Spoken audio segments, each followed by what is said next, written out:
This is my video final for cyber psychology with Professor Carrie Sisk on November 9th, 2020. Let's start off with my topic. My topic is, how does cyberbullying affect our youth community? Well, let's start off with the dictionary definition of cyberbullying. Cyberbullying is the use of electronic communication to bully a person, typically by sending messages of intimidating or threatening nature. So as our technology rapidly changes, so does our access and our ability to cyberbullying. We are seeing cyberbullying being an increasing issue on, a range of platforms affecting a range of people, but mostly our youth community, such as ages between 12 and 17. So, one theory that explains cyberbullying quite well is the online disinhibition effect, which is when a person says or does something online that they usually would not do in face-to-face communication or in the real world. Many of these cyberbullies are seen as these toxic trolls who are using their anonymous backing and feeling as if they are safe behind fake names and so on and so forth. The online disinhibition effect worsens the effect of cyberbullying because these bullies are feeling a false sense of confidence due to no human interaction. And another place you can see in cyber psychology and cyberbullying go hand in hand is the identity dimension, which is how people portray themselves on the internet. Most people feel as if they have this power because they're not not face to face with a person they're usually bullying, and they're not facing the severe consequences usually because there's lack of evidence or lack of proof that it's a certain person doing this bullying. So we see cyberbullying on a large range of platforms, social media, WhatsApp, Instagram, Twitter, Snapchat, the rising star, TikTok, and YouTube, and many, many others. According to the article Kids on Social Media, many of these apps make it easy for users to access, view, or participate in adult or harmful content. Privacy and location settings may make them more vulnerable to stalking, cyberbullying, and exposure to adult content, or many others. With the increasing use of younger children using social media, we see the more availability for cyberbullying, and the more availability that cyberbullying can be escalated and go much farther to stalking and potentially harming a victim. So being on social media, it is increasingly important to be aware of what children and what our youth are looking at, and being able to keep them safe on these. A lot of the effects of these potential harmful images or these bullyings can be as far as going harmful, them watching or experiencing harmful events, seeing graphic images which could result in depression and suicide. It can farther, it can affect their mental health severely. The effects of cyberbullying can be, emotional distress, such as depression, feeling powerless, feelings of being alone or humiliated. They can even go as far as being physically in distress when being cyberbullied. Just like any regular bullying would happen, is that they can start struggling academically and socially, and they would have lack of focus and would often have high levels of stress and anxiety. One study done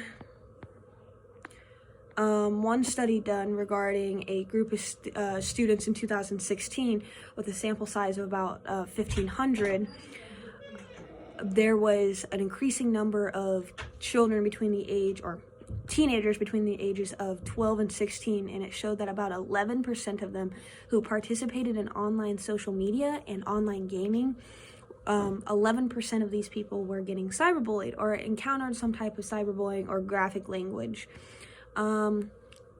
Moving past social media, we can often see cyberbullying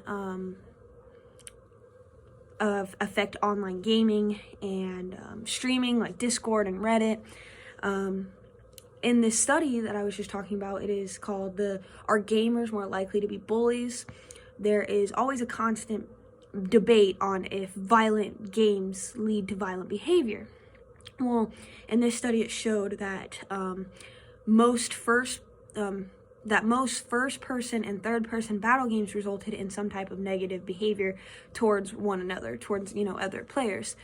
The outcome of this study was that spending less time on these violent games could potentially lower the level of bullying that is occurring in this community.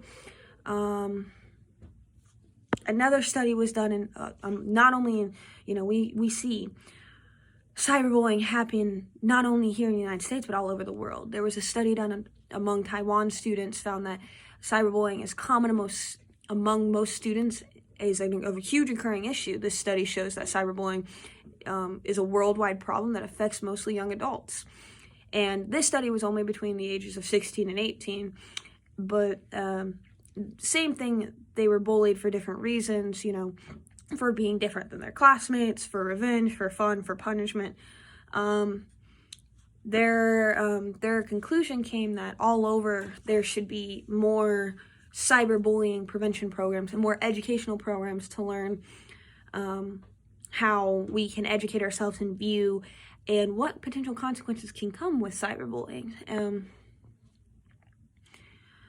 So cyberbullying is as serious as face-to-face bullying. It almost is more serious due to most people do not face any type of real or severe consequences.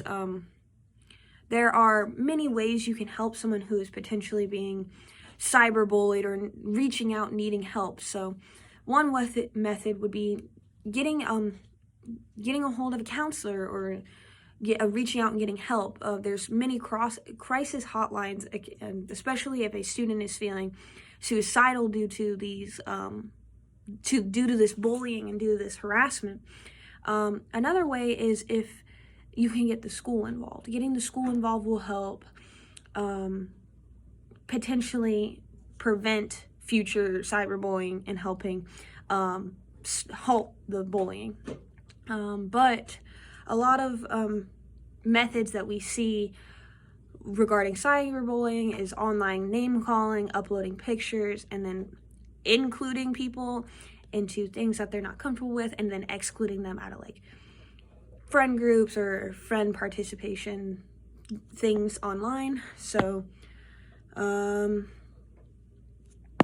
just the effects can be very negative on our youth community, and being aware to identify and being aware of the signs that someone could be being bullied overall, not just online, are important for, our teachers and our parents to know and be able to help, because the effects can start out as minuscule, them acting out, having negative emotions, but as this bullying could go on, the effects can be more severe, such as, missing school, struggling in school, feeling lost and hopeless, and potentially looking into going down a dark road into depression and potential suicide. So having educational programs and showing teachers what some signs are online that someone could be in danger of being bullied or being harassed would be important, and knowing that